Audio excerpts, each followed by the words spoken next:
Welcome one, welcome all to the Snail Trail 4x4 podcast. If you like going off-roading in Toyotas, wrenching on Toyotas, camping in Toyotas, and maybe even poking a little bit of fun at Toyotas, and of course, hearing about how fantastic nachos are at Toyotas, then this is the podcast for you. That's right, ladies and germs. My name is Tyler, and joining me once again on episode 385 of the Snail Trail 4x4 podcast is Mr. Jimmy Jet.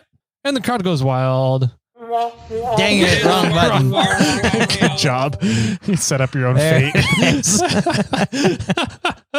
Oh, Jimmy Jet, ladies and gentlemen. Oh, man, that was good. How you doing, man? I'm good. How are you? I'm pretty good. They like you. They like me. Fine. Studio audience. Time. Yeah, man, we got a Thursday episode for everybody. Yeah, we got a bunch of little updates to go over, and then we've been doing some things on our vehicles as well. Mm-hmm. And Tyler got to play with a chainsaw. I did. It was fun. So yeah, we'll go over all those. But before we get to that fun stuff, we do have some basic updates. We've got, let's see, are we going to go over some reviews? We've got a lot of phone messages in from you guys. Yep. But before we do need to thank our friends over at Devos Lighting or Devos Outdoor. Yeah. Thank you, Devos. And sorry for forgetting that last part of your name. Wah, wah, wah. I had that one. Oh, now the volume's turned down. Dang it. Oh, you're fired. You're done with the board. There you go. Perfect.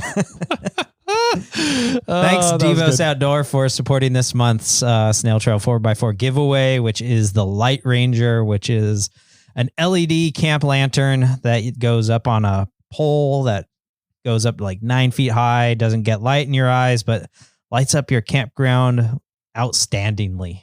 Yeah, it does a really good job. So I think we talked, or at least we mentioned it on a previous episode. You were talking with Spencer and Rich. I was talking to their media person, whoever runs their Instagram. We were talking, and I sent them a picture of their one of their commercials that's on Instagram, and I said, "This commercial is awesome. I really like it. If you guys haven't seen, it's the one where like a lady is at the beach and she goes to turn on the light switch, and then all of a sudden day turns to night, and then the camp lantern goes on, and it lights everything up, and it's really like she does it as a snap. Yeah, it's like a snap of a finger sort of a scenario. And I said, this commercial is top notch. It's really well done. And they pretty much came back and they said, yeah, man, we really appreciate that. We need to get you a lantern. And I said, yeah, let's do it. Yeah. And then you told me we needed to talk off air. Yes. After the interview, I got back in touch with the guys. And I was like, Jimmy really needs to get one of these, you guys. Like, yeah, I do. Yeah. And so I was like, what's my price on one? Let me get one for him, because I think it would make a fantastic gift for the summer. He does a lot of camping over summer, a lot of adventuring. And they were like, oh yeah, we'll get him one. And I was like, oh, okay, cool. And they were like, where should we ship it to? And I was like, oh, like literally you're giving him one. And they're like, yeah. And I was like, oh, sweet. Okay. I had it shipped here to the warehouse, and it came in a couple days after we were done recording that last one, where I was like, oh, let's talk off air. Yeah. So yeah, that was funny, because we talked off air and I was like, it's like, don't get one. Yeah, exactly. Like, why? What's wrong with it? And you're like, absolutely nothing. They're awesome, but you can't get one. So, so funny little backstory there. But yeah, I really appreciate it. The box is sitting in front of me. I haven't had a chance to open it up yet. But thanks, Devos, for hooking me up with a Light Ranger. I'm excited to put it to the test, get it out there. Maybe go fishing with it, one or the other. You know, I'm gonna see what I can put it through its paces for sure. Who needs a fish radar when you have a Devos Light Ranger to dip down in the lake? We're going frog jigging. Frog jigging, yeah. So no, appreciate that. Funny. We also have April coming up here in a matter of days. Tyler's month, also National Welding Month, and it also means that the gift box tier is opening, and hopefully, fingers crossed, by now, all the gift boxes have gone out. Woot, woot. So I'm leaving that one up to Tyler and the Moreflake crew to see if they can do that. But the gift box tier will be open. I think it's on Saturday, April 1st. Yeah. I think is that's that a Saturday. joke or No? no? It's not a joke. No joke. Okay. All right. Just checking. And so make sure to go over there if you want to sign up for the gift box tier. If you want to move up or straight up sign up, go ahead. If you're going to move any tier, though, do be remembered that we cannot cancel your tier for you. So if you change tiers, then you're entering yourself into 2 tiers, and you need to go over to PayPal to cancel your subscription of the other tier. Yeah. It's not an automatic thing. Correct. Also, if by the time you're hearing this, if your email or your address has changed for your gift box, sort of tough luck. Yeah, it's a little late now. A little late now. So hopefully you guys have checked your email or you checked your addresses in PayPal and made all those corrections. Yep. We don't have any spare boxes, so hopefully everybody gets them. Yeah. So yeah, let's see here. We also that's about does it for all kind of the housekeeping stuff For the most part. Yeah. Do we want to get into voicemails? Yeah, we have quite a few voicemails. Okay. We also have some reviews to do as well, so we can knock out a bunch of these here on the show today. Perfect. Let's see here. Where did we leave off on voicemails? The only one we had Chris on. Was Chris? Yeah. All right, so we have technically 6 voicemails to get through. Wow. 3 of them are the same person. So let's see what this person has to say. It's Hank. His name is Hank. Hey, Hank. You ready to hear what Hank has to say? Let's do it. All right. Hey, this is Hank. Just 2 quick things. As a former anodized tank operator, yes, they will conduct electricity. That's how the anodize is applied. And The Simpsons pretty well gave us the history of April Fools, pagans being mocked by Christians over New Year's. But watch The Simpsons. They'll clue you in. Nice. I'll have to check that out. Yeah, absolutely. I feel like that's how most holidays come up, is Christians are mocking pagans. Probably. Or pagans mocking Christians or something like that. Yeah. I have a joke. Oh, okay. The wrong one. You're on a roll today with that board, man. I wanted a Simpsons one. You magnificent There you bastard. I salute you. Good job, Simpsons. Good job, everybody. Cool. Yeah, I'll have to look up that. I'm sure it's on YouTube, right? Probably. All right. Let's see. Hank called back. Oh, So, okay, cool.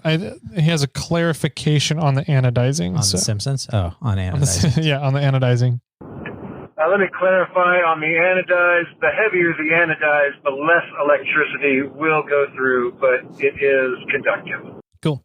I wonder if that's just because now you're distancing yourself away to some extent. Because a heavier anodize, my guess would be is it's a thicker anodization. Thicker plating on it. Yeah, which is still small. Anodization's very small, but now you've got to go through the anodization section to get to the metal. Yeah. We were talking a little bit about this because we were thinking about using a Snail armor as a bare aluminum panel for a welding table tailgate. Yes. I was like, well, I don't know if I want a bare metal, but I wonder if anodizing would conduct the electricity. Right. And I realized that all of the Morphlate manifolds are anodized aluminum.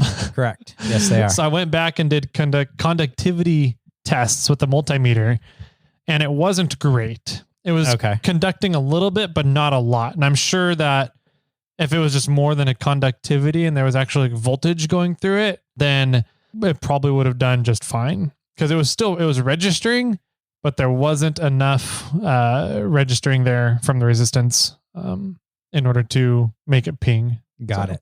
Yeah. Morphlate Ryan and I were talking about it a little bit, and we were discussing if weldable paint might work. Oh, like steel it or something? Mm-hmm. Probably. But I don't know if the steel it is conductive or if it just burns clean. Well, I would imagine it is, because the whole point is that you have to conduct electricity from your metal surface to the electrode to create the arc. Right. And so the paint supposedly has metal chips in it to make it metallic so that it can conduct the arc. Sure. Between the surface and the electrode. Yeah. I don't know too much about the paint, so might be an interesting test. That'd be interesting. Let's get some and... Yeah. I got aluminum panels we can paint, and then we can test it. Yeah. Okay. I'm down. Yeah. So Yeah, let's see. So did he call back again? He did call back again, but he called back a few days later. Oh, like 4 days later. So Okay. let's skip to that one because we have a couple in between. all right. Yeah. All right, so this looks like What you got now, Hank? calling back. Here we go. Hey, I'm going to retract most of what I said about aluminum anodize being conductive. Found a couple pieces, and the heavy stuff wasn't. The really light stuff was. That ain't gonna do you any good, though. So he pretty much is saying what you just said. I think so. Yeah. Yeah. So the heavier it is, the less conductive or not conductive it is. And if it's thin, yeah. I do know though that with anodization that you can change the colors, and there's probably colors that are easier, more conductive than because my guess is black or blue or something like that would be a thicker, heavier coating than like a green or a yellow. So maybe those lighter colors are more conductive. Yeah, I'm interested to know like what the process for anodizing is. Essentially electrolysis, right? Yes. So is there a way to do electrolysis and get metal anodizing? Like, is there a way instead of, I don't know what material they use for the anodization itself. Is it a metallic material or could you use a metallic powder or whatever they use to create the anodizing through the electrolysis? The very basic anodizing that I've done was more or less a baking soda bath with batteries. Like that you connect and you run it through, you put the part in the baking soda bath and it kind of does its thing. And or maybe it was salt water. I don't even remember now, and that's what did the anodizing. Interesting. So anodized off of the baking soda, essentially? Is that the material that's used for it? I don't remember exactly, but there wasn't like metal chips in there or things in there. I know that we're trying to figure this out, but I also want to say that aluminum doesn't rust, right? So you can have a blank aluminum board down and you can, I guess it's only going to oxide, which might turn a little white over time. Yeah. I don't know. I just didn't want a brushed aluminum or an aluminum bear. I wanted some color. You want some green. I want some green steelet is what it sounds like we're going to have to find. Neon green steelet for a welding table. That would be interesting. Yeah. All right, somebody get on that. Okay, moving on. All right. This next one is from Mike Klein. Oh, East Coast Mike Klein. East Coast Mike Klein. East Coast Mike Klein. So let's not the West Coast Mike Klein. Not the West Coast. That is in Fresno area. No, he's up here. I want to say he was. Is he? I want to say he's in CJ's club. CJ's Jason Chris. The Mudsucker or the Esprit de Four? Yes, that one. Oh, is he? I think he's in Esprit de Four. I don't know. Anyways, let's hear what East Coast Mike Klein has to say. He's got a nice new red Toyota, though. He does. He's put a lot of work into that. Hey, hello there, Jimmy and Tyler. This is Mike Klein over in PA, where we have the privilege of paying up to $70 to go off-road every day. Tyler, I was just calling to say congratulations on your Bronco purchase. Welcome to the club. He's one of the guys that has a Bronco. In regards to the front camera on that Bronco, when you put it in four-wheel drive, that front camera comes on. There's actually a button next to your volume control that allows you to turn it off and get your screen back. Nice. You can also turn it on to park it in the garage or park it in a parking space. Anyway, it's pretty cool. Again, congratulations. Since you're going to Moab, I would highly suggest maybe setting up a day to go to the Bronco Off-Rodeo out there. They put on a pretty good show out there, and as a seasoned off-roader, I can attest that it's actually even good for someone who's been out there before. So anyway, keep up the good work, guys. Keep growing. Thanks, Mike. Nice. I thought so. Is it the off-rodeo in Moab? Is that an ongoing thing? Like, is it a park you can go to? My understanding of the off-rodeos was that they were like a pop-up event that happened for a week at a specific time of year, and then it moves to another location. That's how I always took it, but it sounds like there's somewhere out there that does constant classes on the Broncos, which is interesting. Yeah. And I wonder if it's that place that we passed on the way out to Top of the World. I know that we did pass a place. Was that Top of the World out there? Yeah. Okay. On the Colorado River when we head out to the Top of the World. Okay. Yeah. We passed I was trying by to figure that out which trail. Dude Ranch or whatever it was out there. Uh-huh. Yeah, it was a dude ranch with a shit ton of Broncos at it. Right. Yeah. I was like, what is going on here? Okay, interesting. That might be interesting to check into. Might be a good thing for the secretary to do. That's what I'm thinking. Yeah.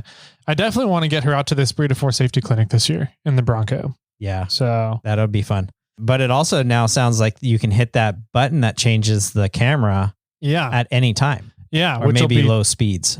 Because the camera comes on when you go into 4 low. So when you enter 4 low, the camera comes on, your screen goes away. And I'm like, that's stupid. I want my maps back. Right. But it sounds like Mike said when you pull into the garage. So it sounds like you can, while you're driving, you can hit that front. Turn it on. Hit that button, turn the camera on. Interesting. Okay. Or switch the screen so that you can view the camera. Because the camera is it's probably recording every move you make. Already. Yeah.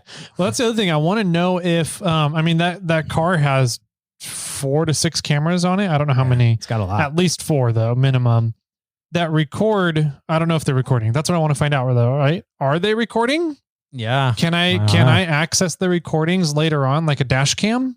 If there was an accident or if somebody rear ends me? They're just uploaded to Ford. And then wirelessly. Yeah. And then Ford's like, no, you don't get any of the footage. Yep. That sounds like something they would do. Yeah. I don't know. I'm still kind of learning more things about the Bronco. I still have not found the bottle opener. Oh. So yeah, I don't know. And I actually went looking for it.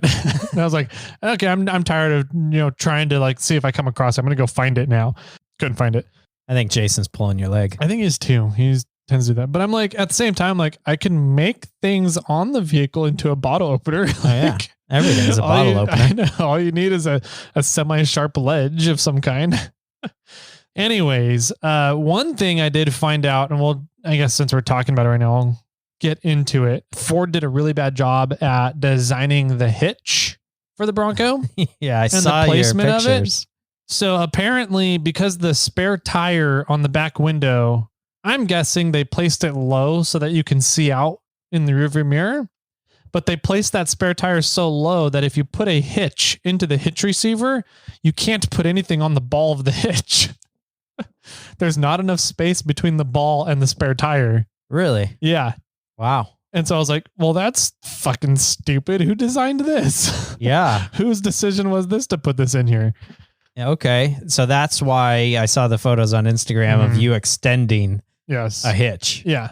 I've purchased 7 or 8 different hitches trying to get the correct drop and shank size and everything to run the camping trailer on the 4Runner.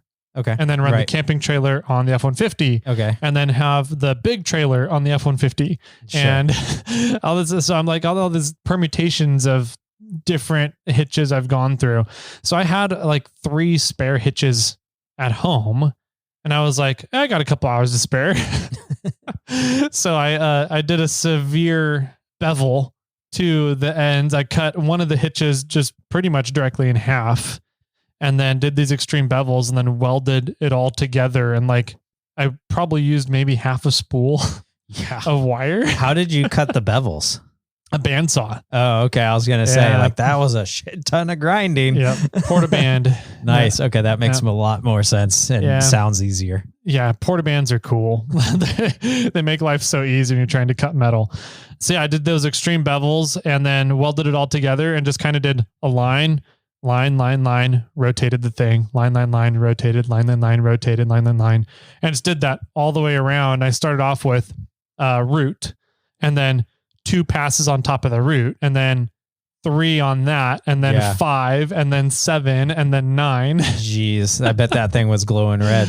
It was hot. I couldn't hold it with the welding gloves for longer than 20 seconds. Yeah. It was hot. Dang.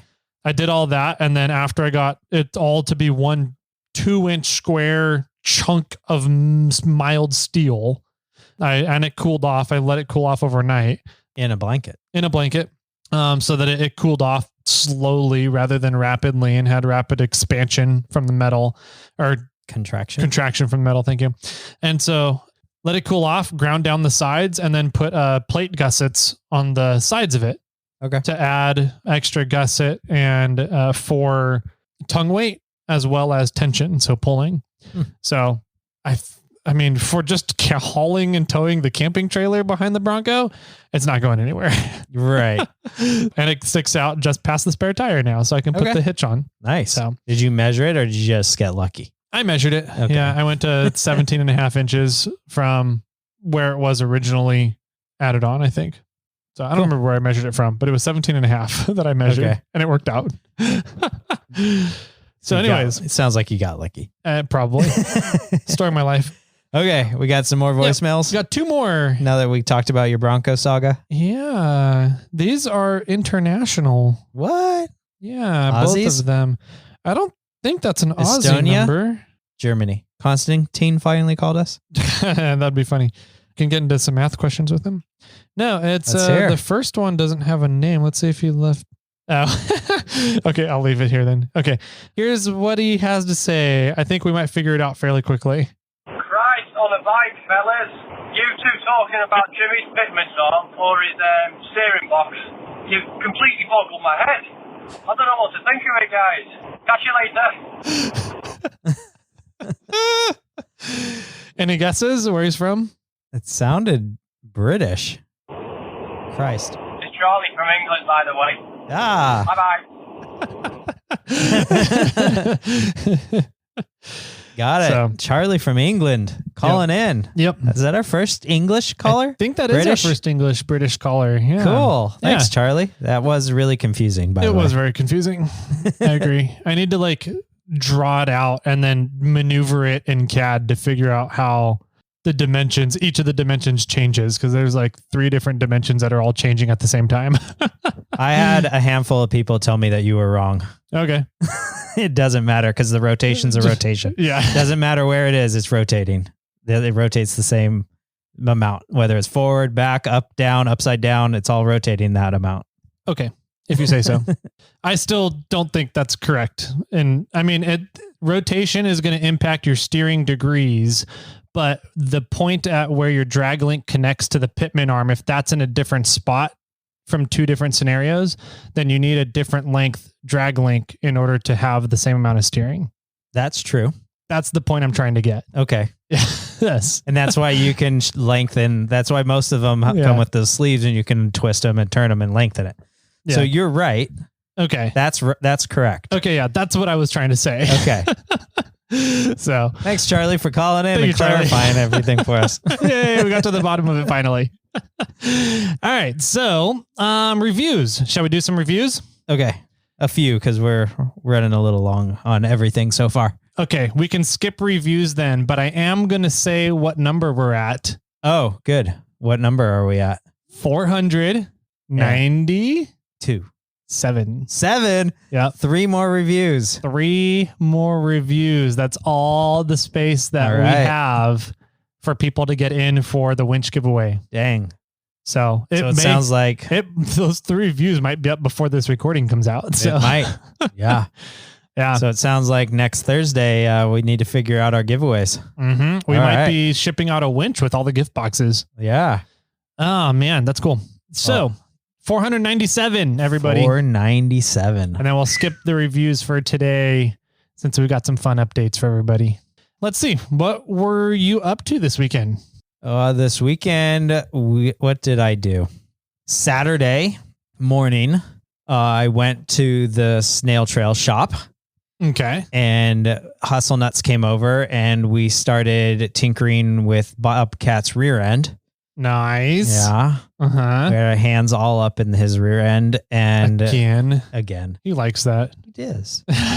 So going to the Tundra leaf springs, the actual, and I think it's because Tundra's from, Japan, it uses metric bolts, where the Chevy 63s are using standard bolts. And a 9/16 is ever so slightly larger than a 14 millimeter. Yeah. And so the bolts, the 9/16 bolts did not fit into the Tundra leaf springs.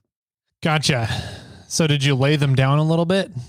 So we thought we were going to be able to drill them out, and we did one. Drill out the sleeve on the leaf spring. We did one and it worked perfectly and smooth and nice and super quick. Uh-huh. And then the next one did not work at all. And so we're like, all right, so how bad actually is it to throw these 14 millimeters in there compared to the 9/16? And there's like no wiggling. So we ended up, I bought new hardware for the 4 points. And so we just put in the 9/16 or the 14 millimeter bolts and buttoned it all up together. One thing that's pretty cool that we did on the rear shackle bolts is we drilled a hole through the bolt and I used castle nuts. Nice. Yeah. That's a brilliant idea. So we tightened it all up. We got it to where it should be. And then we marked it with a pen and then we took it off and used the bench grinder or bench press and drilled a hole through it perfectly straight through. Nice. And then, buttoned it back up together with a cotter pin and castle nuts. Nice. And now it'll never come loose. Yeah, that's smart. Right. And so it can wiggle around and do whatever movement it wants. There wasn't a bolt option available for me to get slightly longer bolts for the front section. Otherwise I would have done it. Okay. That same thing. So so we put nylon locks on the front, castle nuts on the rear, and put 1-inch spacers underneath the leaf springs to lift it up ever so slightly. So now technically Bobcat has a slight rear end rake of like 3/4 of an inch. Yeah. Which will go away once you put fluids back there for your trip. Oh yeah. Once I put, it has the rooftop tent on it right now though. So I take the rooftop tent off and it'd probably be fairly level. Yeah. But once I add all the camping gear, it's not going to be flat. But I don't know. It's not really designed to be flat. It's designed to get me good articulation. Yeah. But also putting those 1-inch lifting blocks under there lifts it quite a bit at the angle of the shocks. And so I just threw the same shocks back on it. And then there's quite a bit of room, but I'll probably put in if I go on a multi-week camping trip, might be bottoming out my shocks. So we'll see what shock stops. Yeah. Bump stops. Shock bump stops. I might need, exactly. Yeah. These shocks are multiple purpose. They're probably shocks. Maybe still. Maybe. They're definitely limiting straps and bump stops. They're just valving at this point. Kind of. Yeah. So after we buttoned all that up together and it's all tight and good, we moved to the power steering setup because like I said last time that I dug through the Samantha stuff and I have a power steering bracket, a brace for the frame. And so we were able to sort of play with how does this lay out? We took the power steering box and we put it up there. We put the flat pitman arm on, we cranked it tight. We were laying it all out onto the frame. And when we put the power steering box in a good location so that the nut and bolt for the ball joint on the pitman arm won't hit the frame when it rotates. Okay. And I can connect all the hydraulic lines. It was in too extreme of an angle for my steering rod from my steering wheel to the power steering box could not connect. It needed to be, so the thought was, well, should I cut out more of where the rod goes through the firewall so I can lower that? Interesting. More? And so it really came down to, well, how can we change this? So we ended up rotating the box down more and then put the old pitman arm back on. Okay. And set it up in a position that worked. And more or less all it did was it at what would that be? 9, 10, like a 10-30 degree angle up. Okay. About 1 inch from all the holes that were previously there. Oh, okay. So moving it 1 inch up, up and to the left a little bit. And that works, but I don't think it's ideal. Gotcha. Are you still running the rag joint on the steering? Yes. Gotcha. The rag joint's on there as well, but that wasn't the limiting factor. The limiting factor was that the rod that goes from the steering wheel to the power steering box couldn't go down anymore. Interesting. Yeah. Because it wasn't pushed all the way back, right? Because where the input for the power steering box, when the power steering box is rotated, it lifts the input up. Okay. right? So now I rotated it down for the pitman arm to be, or for the output of the power steering box to be Straight up and perpendicular down to the now. ground. Yeah. Yeah. That means your input shaft gets rotated down towards the frame and more. It's pretty much parallel to the frame. So it lowered it in a really bad position. And the only way to sort of compensate that is to shove the power steering box all the way forward as far as you possibly can. I thought that's what you were doing in the first place. But we didn't have it where we originally set it up, didn't work.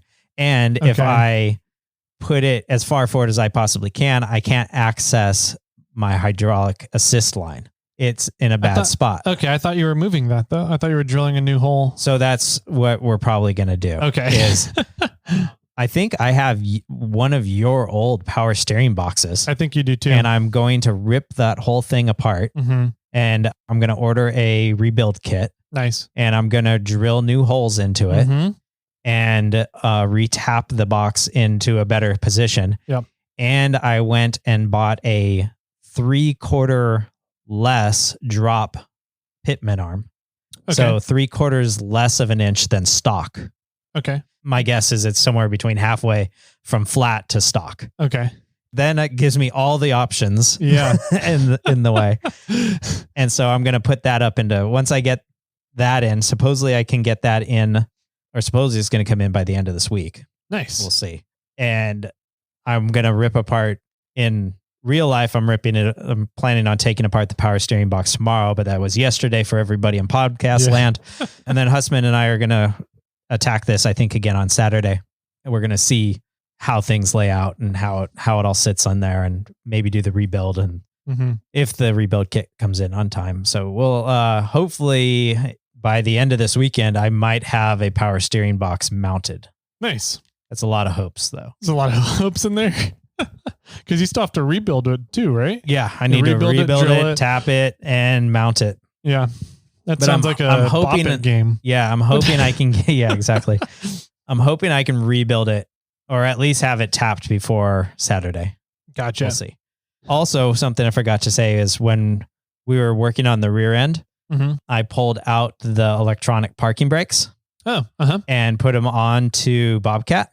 Okay. Or tested them, like placement on Bobcat, and they're not going to work. Oh no! Why not? Are they the wrong size caliper, or the rotor? I don't know if that's wrong. I don't know if wrong size caliper, but I think the issue that there's nowhere really in a good position to mount them that wouldn't get hit by rocks, because Bobcat has leaf springs, and so anywhere from more or less 9 o'clock to 3 o'clock is taken up by leaf springs or the current brake caliper. And so if I wanted to mount it, it would have had to be like down by like 5:30. Yeah. At the bottom of the wheel. Bottom front of the wheel, or on the underside of the wheel. Yeah.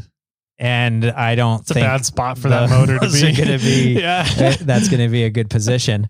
Plus where the wiring comes out, as you sort of experienced, you kind of have to figure out how do you mount that for where the wiring comes out. So you protect the wiring. Yeah. So it's either going to come out down to the bottom right underneath a leaf spring, or straight up into a leaf spring is whatever side you put it on. So with Samantha getting trailing arms, I think there's going to be a lot of opportunity for those to be mounted onto Samantha. Yeah. And you can set up your brake caliper where you want it to be, right? Yeah. Too. So yeah, I did buy the trail gear kit for that axle, but I think that regardless, I can play with it a little bit easier, have a little bit more time to work on it, and there's more room for me to try to fit the packaging all together. Yeah. I called Rough Stuff, and they have the El Camino or the Cadillac, the Eldorado, yeah, whatever they are, calipers in, and so I'm probably going to go get some of those. Nice. And see if I can put that on and see how that sets up. So yeah, so we'll see how that works out. That's going to be another one of my tasks in the next few weeks, is setting that up. Sweet. Yeah. And besides that, Sunday, that was all Saturday. And then it's a big Saturday. Yeah. Sunday came around, and you came over and you chopped down some palm trees. I did. At the assistant's house. That was fun. Yeah. I had a good time. It was fun. It was interesting. I've never chopped down a chain or a palm tree before. Yeah. And seen how palm trees sort of work. And I understand their bark system and how it like wraps itself around the exterior of the tree and is really what kind of holds the tree together. Yeah. It's really it's like one of those Chinese finger traps. Yeah, kind of. The way That's a good way of putting it. way it weaves itself around the exterior of the tree is wild. And how pulpy and wet the inside is. That was what surprised me the most. I've felled a few trees now. Yeah. Not a ton. I'm not an expert at it by any means, but I have never encountered a tree with that much moisture inside it. Oh yeah. It was unbelievable. That was pretty crazy. I was like, I might as well be chainsawing underwater almost. Like, kind of. You like grabbed a bunch of the pulp from your chainsaw. From inside the chainsaw, yeah. You threw it at me and I caught it. And then I squeezed it. And I don't know, like a quarter cup of water came out. It was like squeezing insane. out a kitchen sponge. Yes. Yeah. It was pretty funny. It was rad, but also kind of crazy. And which also made everything really heavy, super heavy because they're just water dense. Yeah. So we dropped those trees. Pretty uneventful. Pretty uneventful. My original plan for the bigger one was to just cut it, chop it at the bottom and just let the whole thing go. But after we did the smaller one, I realized how heavy it was. I was like, if we chop that whole thing, we're not going to be able to move it. Right. So like we should probably start up higher. Yeah. Yeah. So that was a good idea. We cut that one pretty much in half and then dropped it. And it wasn't a very tall tree. No. I mean, to the top of the bough of the leaves, maybe 20 feet in the air. Top of the bough, yeah. I would say to the point where like the trunk stopped and the leaves were coming out of it at the top or whatever those 10, 12. I would say 12. Yeah. Yeah. So wasn't very, very tall. It was, I don't know, 30 inches across at the base though. Yeah. More than my chainsaw. Yeah. Not quite more than double the chainsaw because I was able to get through it from each side. Yep. But I have an 18-inch bar. So I think 30 to 36 inches or somewhere in there is. Yeah. It's pretty close. That was fun. We went out to, brunch afterwards, had some mimosas, coffee, and I had a chicken enchilada omelet, which was freaking fantastic. Yeah, I was kind of jealous once she mentioned it. I was like, oh, that sounds really good. It was really good. Yeah, and then we came back. You dropped us off. You guys took off. And then I continued and cleaned up the entire yard. I was so tired that night. I filled our green waste bin, which I don't even know if they're going to take because it's like so heavy, palm fronds sticking out of this thing. And then those, I don't know what you chopped down some saplings in the side yard, like 3 or 4 of them that were only like, I don't know, 2 or 3 inches diameter. Yeah, if that. Those are laying in our side yard now. On the opposite side of the house. I threw all the additional palm fronds in the back of the Tacoma and then threw what the rounds that I could lift on top of the palm fronds to hold them down. But there's some that I can't lift. So I'm going to have to get my brother or somebody to come over there to help me throw some of those in the back of the truck. Yeah. And then, I mowed the lawn and then I did some weed eating and then I did some, the blower in the backyard to just clean off the patio area. And then I pulled a chair out and had a beer. Yeah. I got the beer picture. You looked like you needed it. Oh, I was exhausted after all that, but the yard looks great now. So I really appreciate the help with that. Yep.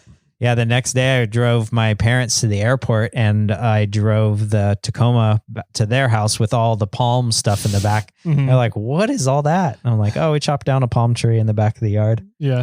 I'm going to throw that on the burn pile. Is that cool? They're like, yeah, go ahead. Nice. Yeah. What was the rest? So you finished working on you did the Bronco hitch on Saturday. Was that Saturday? I think it was. Yes, it was because Hustle Nuts was at my house when you were doing it. He's like, what the F is Tyler doing? I've gotten so many people saying that. And I'm like, you guys. Yeah. That's why I was like, he's not building it to tow his, the rock crawler around. The 10,000 pound GVW trailer. He's doing it to pull the like 500 pound camping trailer. Yeah. Yeah. I've had a bunch of people also say, why didn't you just go buy the extension, a hitch extension? I was like, why would I spend money when I already spent money and I have the parts laying here now? Yeah. How much money is half a spool of wire? Spool wire is $30, $40. So $20. I'm guessing, yeah, 10 to $20 in wire is what I spent. Yeah. So And gas? gas is $70 a fill. Yeah. Who knows how much you use? I don't know. The original plan for Saturday was we're launching a new product for Moreflate. Oh, okay. The design, everything is set, ready to go. The product images are all set, ready to go. I just need images of it all in use, right? Lifestyle images in use. And so we were going to hook up the trailer to the Bronco and go take it out for a photo shoot. Oh, right. Uh-huh. And we couldn't hook the trailer up to the Bronco because the hitch is in a stupid position. And I was like, well, that's stupid. I've got 2 hours before I got to go up to my family's get together. So I knocked that out real quick and just let it cool overnight. Got it. And then my family, we get together in the springtime, usually late March, for all the spring birthdays, spring and early summer birthdays. Okay. So that's what we did Saturday afternoon. So it was fun going up to see everybody. And then Sunday was chainsawing. Yes. Playing around with the chainsaw stuff. Oh, Saturday, I also had a little bit of extra time. I got the hitch done early, about half an hour early. And I was looking around, I was like, what else can I do real quick? And I got half an hour. Okay. And so I went and turned Kermit into a buggy. Oh, yeah. Yes. Uh-huh. I saw that photo too. Yeah. So Kermit got turned into a buggy in 30 minutes. And That's it? That's it. Yeah. Wow. Yeah. I was impressed with how easy. I ended up taking like the dash apart in that spot because I thought I needed to take the piece off of the steering column. Yeah. And turns out I didn't need to do any of that. Do you want to explain what turning Kermit into a buggy means for everybody that has not seen that Instagram photo? No, not really. They can use their imagination. Okay. No, he tubed it and he took all the skin off and it's on 42s. It's boat sided. Yeah. The 4-link double triangulated front. Yeah. rear. The 3.4 liters now in the bed or the trunk or rear mount, rear engine. Yeah. Yep. 14 bolt front and rear. Yeah. 14 bolt steer axle, rear steer. No, it's fantastic. Did it all in 30 minutes. Yeah. No, I put a removable steering wheel on. Got it. Yes. Yeah. So I bought that back in December during Christmas. Mm-hmm. It's a sweet coupler. Sweet steering wheel coupler, I think. I don't remember what the exact name of it is. That's sweet. Yep. But it's actually very, very simple and easy to put on. Cool. Way simpler than I was thinking it was going to be. You just have to take your steering wheel off, and then there's that like metal collar underneath the steering wheel that bolts into the actual steering shaft, bolts threads into it. So you just take that off. There's a bolt that holds that collar onto the steering shaft. You take that nut off, and then I had to get a pulley puller to pull that collar off of the steering shaft because it's splined. Okay. Yeah, sure. And then once it was off, the coupler comes with a metal center to it, and you put that on, but the whole coupler is threaded and splined. So it was an interesting thing where you put it on, but you have to thread it down into the shaft, the steering shaft, but it's all built into one solid piece of metal to do it. Huh. And so then once that's on and tightened down, you just take the steering wheel and clip the steering wheel over, and it clips into the metal tube that you put on. Nice. So I did that. It took me about 30 minutes. So if I did it again, I could probably do it in like 5 minutes. Nice. Okay. But I took the dash apart thinking I needed to. So I did that. Now my steering wheel is removable. And I did that originally because I have really freakishly long legs, and getting in and out of the 4Runner is very difficult. And I agree. So, it's so tall. Yeah. Because there's not enough space between the seat and the steering wheel for me to get my legs through. Right. Oh, okay. And so I was like, I need the removable steering wheel so I can get in and out of the 4Runner easier. There's more space to do it. And by putting on the removable steering wheel, it adds about 1.5 inches, 2 inches of your steering wheel sticking out towards you. Oh, okay. So I could actually touch your steering wheel now? Yes, you can. Good. Yeah. I can drive the 4Runner. Yeah, exactly. Don't have to move the seat up maybe. And so when it did that, because the steering wheel is angled upwards, right? Now where the steering wheel sits in relation to the seat, there's more space there. Sure. And so now there's enough space so I don't have to take the steering wheel off to get in and out of the 4Runner easy. How ironic. I know, it is very ironic. But the nice thing that made it was that I can have the seat scooted back further now to give more space for pedals and usage without having my knees kind of like scrunched up. But now I can sit there with my arm in my lap and hold the steering wheel. Whereas before, because it was further in, my arm was kind of like suspended over my lap and it would get tiring to hold the steering wheel. And so now I can just have my arm sitting in my lap holding the steering wheel. Oh, got it. Okay. Going 75 down the freeway just fine. Nice. And so, yeah, it made it much more comfy to drive. And since the F-150 has been in the dealer for the past week and a half. Is it still there? Still there. Dang. Because it's still in the dealer, I've been driving the 4Runner around. I'm like, it's really nice to drive around right now. That's good. Good to hear. So, that was the other part of Saturday that I did. Sunday was chainsawing. And then I finally cut the WMS on my front axle. Ooh. Okay. So you did some math? I did some math, and we had the conundrum where I didn't have enough tube coming out of the axle. Correct. And I contacted Diamond. Okay. Brian Ellinger over at Diamond Axle. And I was like, hey, I don't have enough length on the tube here. I need 1 3/4 inches still. I measured it out, and from the center point on the axle, it's 84 3/8, and I need to get it out to 86 and whatever that is from 3/4 on that. So, okay. And he goes, interesting. Why are you building such wide axles? No, he said, interesting. The tube should be, what did he say? 87, 88 inches long.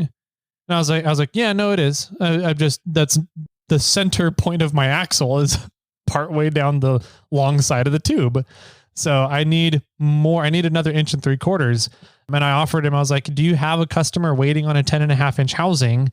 I can ship him mine, and then you can make another one with an extra 3 inches on it. And I can that way I can cut it down the 1 1/4 inches down. And he never replied from there. And I was like, whatever, I'm not going to try and keep trying to get a hold of him. Yeah. So I was like, okay, so my 3 options were, I can take the tube that I cut off the short side and move it around and put a sleeve in the long side, and then put the tube on the long side, weld it all together with a full pen weld, and then cut it down to the length I need. That was one option. The other option was just cut it down. What was that? 3.5 inches shorter on the WMS. Okay. Than what I need to match the rear WMS, and then use wheel spacers to make up that difference. Okay. And then the other one was just move the center section over to whatever I need in order to cut it. And I would end up being whatever I can do, have it be the full WMS that I need, but the center section would be closer to the center. Right. Closer underneath your oil pan. Exactly. And so I took some measurements. I talked with Brian from 4 Wheel Underground, and I was like, hey, when you set up suspensions, what do you set up the center sections for? And he said, Toyota stock axles are 8-inch offset. So 8 inches from the center point of the vehicle to the top of the differential. Okay. Center of the differential. For a Toyota 8-inch? Mm-hmm. For a Toyota 8-inch axle. And the 9.5? 9.5, he says, is a 9-inch offset. He tells people to get. So he said with a 10.5, you'll probably need about a 10-inch offset in order to clear your pinion from the oil pan. And I was like, interesting. Okay. So I was like, that makes sense, because I was thinking my upper link was on top of the differential. Right. It's not. That's yours. Yes, it is. Your upper link is on your differential. My upper link comes off my long side tube. Okay. So I don't really need to worry about the upper link and the differential going into the oil pan. Right. So really my big concern is the pinion flange going into the oil pan. I took some measurements and found out that I need 5 inches from center line of the axle to get clear of the oil pan. 4.5 to 5 inches. Got it. Okay. So 5 inches from center is the end of the oil pan. 4.5. Yep. Is the end edge. Yeah. Of the oil pan. 4.5 is that bottom quarter edge, and then it kind of tapers upwards. Right. So by the time it gets to the top where the oil pan gasket is, it's about 5 inches. Okay. So I was like, so I need a minimum 4.5 inches of clearance from the center of the axle to where the pinion flange is. The freaking pinion flange on the Tundra third member is fucking massive. I bet It's 6-inch diameter Holy on crap. the pinion flange. And I'm used to like the Toyota, which is like 3-inch diameter, maybe 3.5. I don't know. Okay. So did you just say, okay, this side is as long as it's going to be, and then that makes the third member fall in this position, and does that position work for clearancing being clear of the oil pan? Essentially, I said, here's my pinion flange, and here's as close as I can get it to my 4.5 inches for the oil pan, right? Right. And then where does that put my WMS from there? Yeah. And so I figured all that out, and turns out that puts my WMS at 70. What was it? 7. So the rear is 73 and 7/8, 72 and 7/8. And the front then is, what, that's 72 even? 71 and 15/16, I think, something like that. Oh, okay. So 3/4 of an inch or 3/4 to 7/8 of an 7/8 of an inch would be shorter WMS in the front than the rear, which puts the pumpkin center section at a 9.5 inch offset. So that should clear it. I should clear the oil pan, and I'm within an inch of the WMS. Yeah.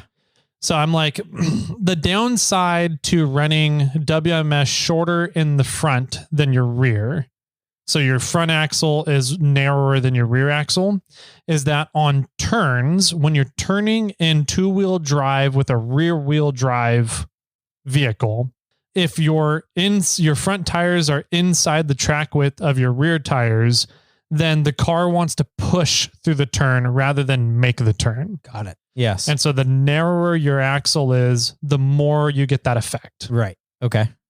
So I'm like, I'm less than an inch inside. Right. I don't think it's going to be that terrible. I don't think it's going to be that bad. I mean, there's people who take early gen Toyotas with the mini truck axle and a rear IFS width axle, and that's a 3-inch difference on the WMS, and they'll run them without wheel spacers, without the IFS hubs. And I haven't heard of anybody saying that that's an issue with a 3-inch difference. Yeah. I don't know. I don't know anybody that does it. Yeah. And so I checked in with a couple people on like the 1st-gen 4Runner page, the 2nd-gen 4Runner page. And there's quite a few people that were like, yeah, I still run the mini truck axle with no spacers, no IFS hubs, and an IFS rear axle.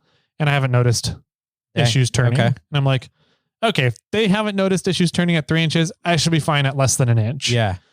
That's so what I'm that's going the game for. plan. That's the game plan right now. Yep. You're going to, you cut it? Mm-hmm. You cut it. Mm-hmm. So it's actually official and final. Yep. Nice. Okay. That's exciting. And if it does end up having issues, then I'll put wheel spacers on and make the track width a little bit wider in the front. So yeah, I was trying to do that math. I'm not good at the best at fractions. So half of 7/8 would be just under 1/2 an inch. So it'd be 3.5 eighths, which would be 7/16. 7/16. Yep. So my only words of wisdom in regards to wheel spacers is that you're going to have your lug is longer than 7/16. Your current wheel lug. Correct. So if you put a spacer on there, it'll be a lug centric spacer, not a hub centric spacer. Correct. Because you can't do a hub centric spacer because you can't add new there's lugs. Not enough space, yeah, there's not enough space, with the exception of some wheels. Like that's true. The Tacoma wheels on the Tacoma now and the stock Tacoma wheels had holes in the spaces between the lugs. Oh, interesting. And that's why, so I'm running 3/4 inch spacers on the front of the Tacoma currently, and actually on all 4 corners currently, but that works because the leftover space of the lug that's sticking through the spacer goes into a void in the wheel. Gotcha.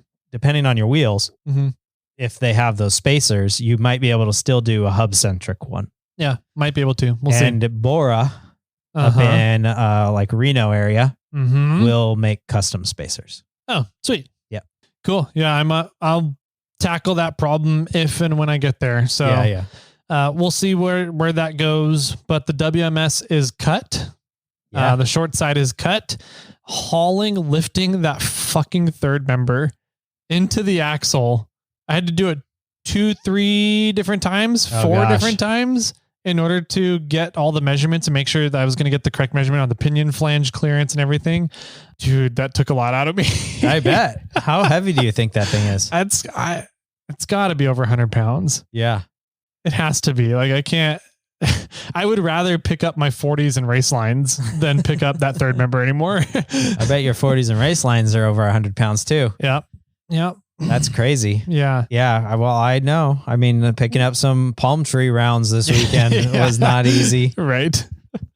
Did that, got the WMS cut, and then just kind of let it sit there. The lower kingpins, steer arms, bronze bushings for the kingpins should all be coming in this week. Okay. So I should be able to assemble the knuckles now, the kingpin knuckles, put them all together, but I can now also go and put the C's on the axle. Ooh, so you're going to bake those in an oven? Yep. Got to get them to about 450 degrees in the oven I think they need to be in there for like 2 to 3 hours to make sure they get fully cooked all the way through.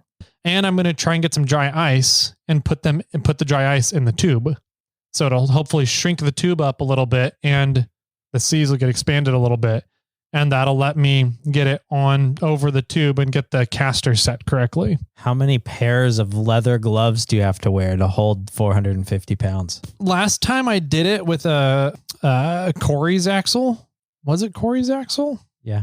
No, it was my rear axle for the weld cups on the rear axle. Okay. I was able to hold it just fine with the welding gloves.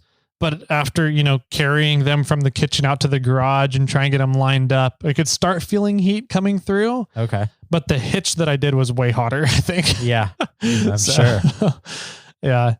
So yeah, I should be able to, my goal is to get the C's put on and caster set this weekend. Wow. Okay. Yeah. That's exciting. So, but the other day you went and spoke to Ori.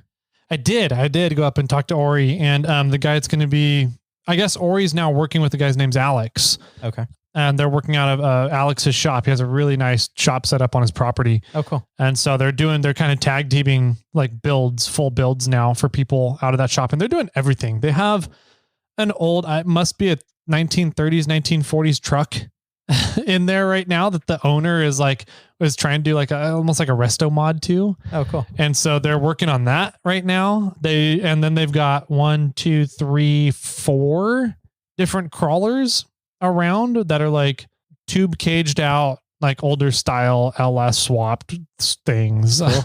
So okay. It was fun hanging out there, but we're talking with them to go over kind of the plan and everything. And so that they can kind of start getting an idea of what do they think it's going to be time frame wise. Yeah. Turns out there's still about a month and a half minimum out before they can schedule me in. Wow. So yeah, definitely no Kermit for Moab. No Kermit. Well, I mean, technically I could take Kermit the way he is now. You could, actually. If you weren't doing a road trip now. If I wasn't doing a road trip. So, well, no, you couldn't. Well, you'd have to drive Kermit the entire way at this point in time. Yes. Because you don't have a Ferd. At this, I think the Ferd should be done by the end of this week. Okay.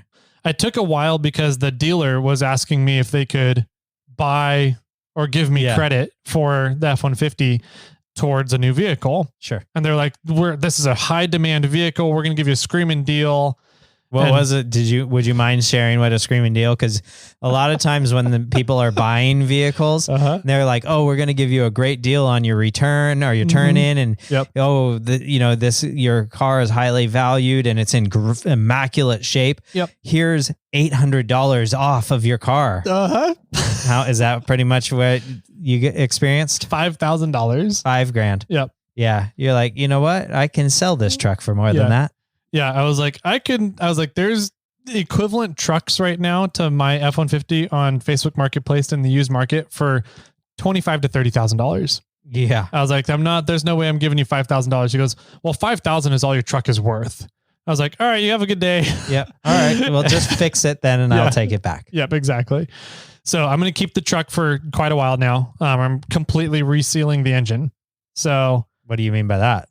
Every gasket that holds oil inside the engine block is getting redone. Holy crap. Yep. They're like valve covers. Mm-hmm.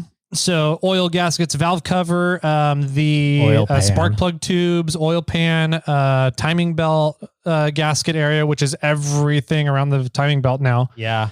Everything associated, everything that has to do with the timing belt cover has to come off and get regasketed. So dang. The entire engine is getting resealed. So okay. I'm like, never done it before. It's got 145,000 miles on it. I'm planning on keeping it for a while longer. So might as well just get it done. Do it now. Yeah. And then when I get it back, I'm going to relocate the engine oil filter finally. Yeah. Okay.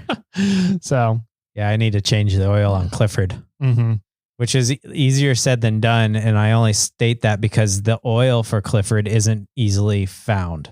Or if it in quart size, I have to buy like 16 quarts. Yeah. So a lot of times you buy those big, like 3-gallon jugs and it's not really available in that. Like you have to like somewhat special order it. You have to ask them like, when is this coming in? And then you have to go in that day and get it because other people will grab it. Yeah. Yeah. So yeah, Kermit is, got more time on the axles now. I need to, now that the WMS is cut, I can measure for the front axle shafts and send those measurements into Brannick. Apparently Brannick does not have the template for cutting 36 spline Toyota splines into axle shafts. Okay. I had to get some side gears off of a Tundra carrier, 3rd member carrier. Yeah. And I have to send those into Brannick so that they have a template to cut the 36 splines from. Wow. Yeah. You're the first, huh? I'm apparently the first one that Brannick is going to be cutting 36 spline shafts for. What's that say about that? I don't know. You're the industry leader. I'm a trendsetter. Everybody from here on out is going to be able to do it now because of me. Yep. Everybody's going to be able to run Tundra 3rd members from now on. Yeah. How many people are actually going to do it? Maybe 2 more. Yeah. We'll see. But they said that they would give me a deal. They'd give me some store credit towards the custom shafts for supplying them side gears that they can keep and use for mocking up future axle shafts. That's cool. So I was like, that's cool. So yeah, I just need to get measurements and I can send those in. They said they've got blanks sitting around. So once I get in the measurements, they could have the shafts turn around in like 2 weeks. No, cool. I was like, that's pretty cool.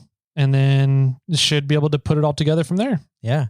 Well, I do have to say that you are incredibly lucky that it's pretty much dropping 4 feet of snow on the mountains, right now.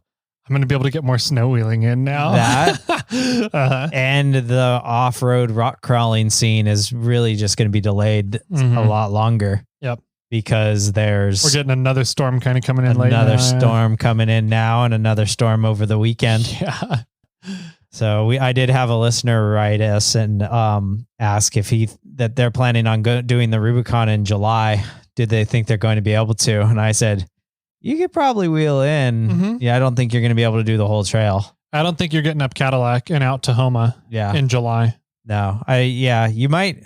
Yeah, probably not. Cadillac's a lot in the shade. Cadillac's in the shade a lot. And then everything from the top of Cadillac out to Tahoma is just snow bridges galore. Yeah.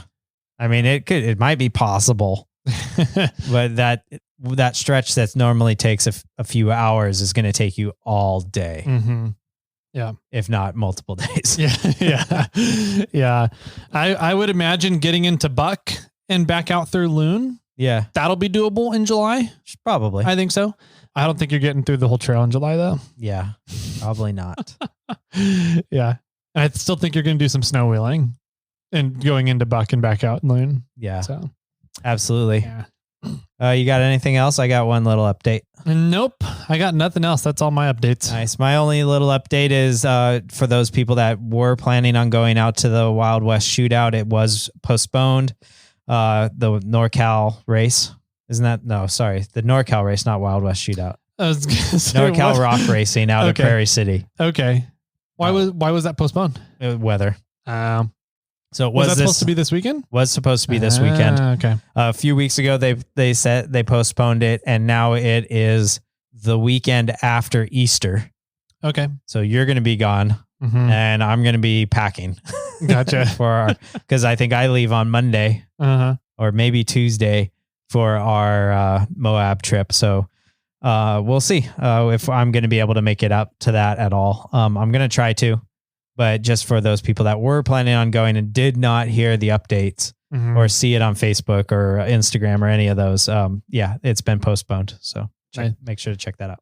Good to know. That's good info, because I don't know. I wish I have a free weekend this weekend. It would have been fun to go out there. I guess another quick little update we should probably say is, if you haven't done so yet, please go listen to the previous episode, I think it was the previous episode when we talked about Sand Hollow and Sand Mountain, and write in to those organizations or to the organization BLM and tell them not to do this land swap. Yeah, it's really, if it was a fair land swap, I would be like, okay, yeah, let's entertain it. It's not even close to being fair, though. Yeah, I heard something else in regards to this. Really? I heard it on the Wheeling Wine and Whiskey episode this week, that part of the 89 acres that they're trading for the 1,000 is a tortoise reserve. So you can't even drive on that section. Wow. Yeah, so this is obviously not a fair swap. So please go in and make your comments about Sand Hollow and Sand Mountain and tell them how this isn't fair. And if they want to do it, then make it fair. And you want to go travel these trails that are in that area. And if they swap these lands, you're never going to be able to get to go out there. Yeah. Yeah. I bet you with that tortoise reserve there, that there's more space in the Fry's building than what we would be able to use out there. 17.6 acres inside, if everybody's looking to rent one. We should rent that and just make it an off-road course. Dude. 17 acres. 17 and a half acres. Indoor rock crawling course for your full-size vehicle. That would be fun. Not RC. Not RC cars. That would be a lot of fun. That'd be interesting. That would be kind of crazy. I really want to look in and see what is the cost of leasing that building or buying it or something. I can't imagine. Anyways. Yeah, no, please everybody go look at that. We've had a few people write in asking us, like, what is the best way to support this cause? That's going on, the land grab at Sand Mountain. And if you're not in the area to do boots on the ground stuff, the most needed thing is just funds, donations. Buy a membership with these organizations. That's what these memberships are for. It's a big fundraising game for the organization. So buy a Blue Ribbon Coalition membership. Yep. Buy a Tread Lightly membership, buy a United 4-Wheel Drive Association membership, a Southern 4-Wheel Drive Association membership, Cal 4, Corva, buy the memberships, because these are the organizations that are keeping our trails alive right now. So absolutely. Yeah, they just need funding. It's going to be an expensive litigation battle moving forward. So yeah, I'm kind of interested in learning more about the whole scenario, what's going on there. Because to me, after doing a little bit more research, it doesn't sound like it's so much of a government entity trying to take it, as much as it's a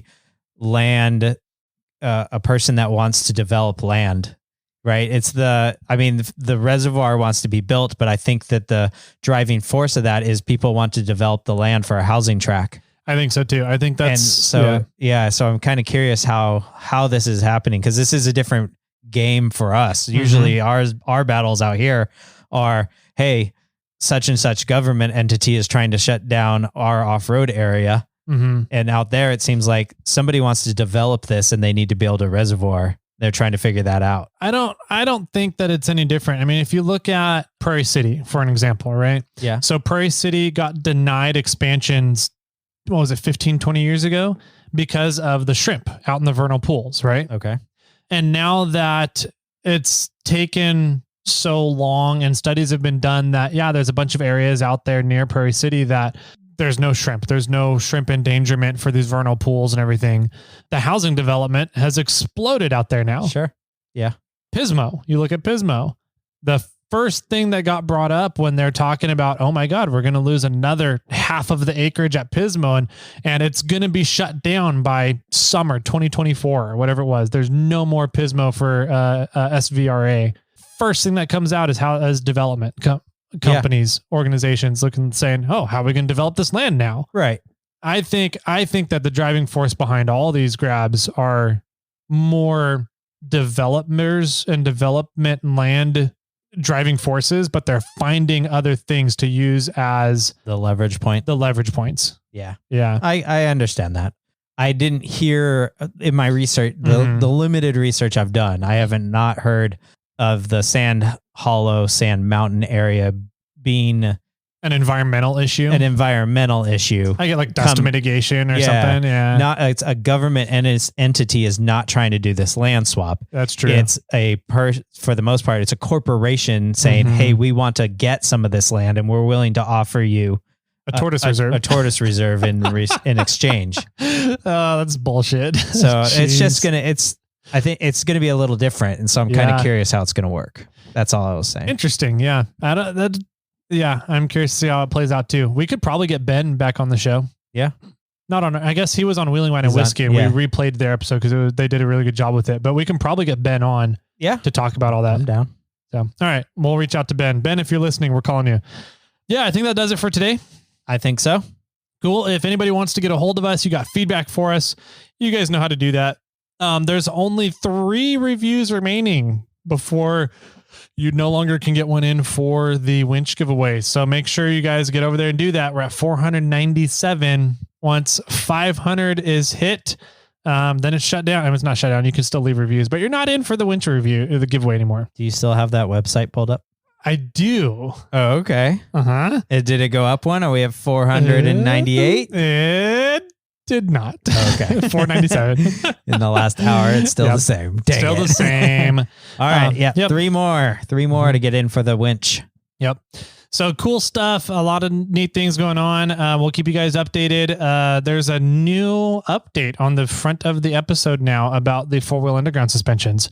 So if you've been skipping those, listen to it. It's a fun update. And we'll get you guys updated more on that on a future episode here. Yeah, I think that's awesome. Feel free to reach out at any time and give us your feedback and tell me how I'm correct and Tyler's wrong. I'm always welcome for that. I like it. So I guess without further ado, Jimmy, any final words for everybody out there? Tea or coffee? And with that, my friends, hold on. What is tea or coffee? It's like tea or coffee. Oh, tea or coffee. I just said tear coffee. I was like, is that coffee made from the tears of your enemies? Tear coffee. That would be a good coffee brand name. So strong makes you cry. Extra bold. And with that, my friends, keep crawling.